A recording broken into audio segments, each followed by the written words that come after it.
ഫെബി. ഇതെന്തിനാ ഈ ബൗളെന്നല്ലേ കാണിച്ചു തരാം. അതെ ഫ്രണ്ട്സ്, കാന്താരി പറിക്കാനായിരുന്നു ഈ പട്ടിഷ മുഴുവൻ കാണിച്ചു.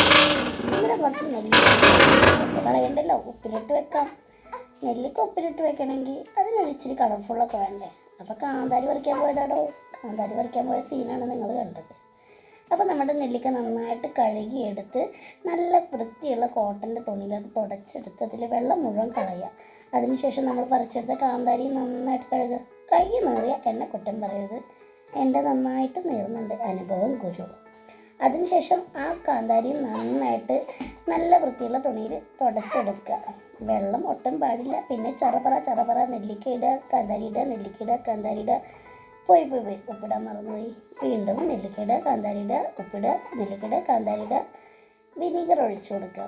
വിനീഗർ ഒരു ഭാഗം ഒഴിക്കുക. അതിനുശേഷം നമ്മൾ തിളപ്പിച്ചറിയാൻ നമ്മുടെ വെള്ളം അതിലോട്ട് ഒഴിക്കുക. എന്നിട്ട് നന്നായിട്ട് ഇനി ഒന്ന് വൃത്തിക്ക് ടൈറ്റ് ചെയ്ത് കൊടുക്കുക. എന്നിട്ട് 2-3 ദിവസം രാവിലെ വൈകുന്നേരം ഒന്ന് നന്നായിട്ട് കുലുക്കി കൊടുക്കുക. നന്നായിട്ട് കുലുക്കി കൊടുക്കുക പറഞ്ഞാൽ 2-3 സെക്കൻഡ് ഒന്ന് കുലുക്കി കൊടുക്കുക.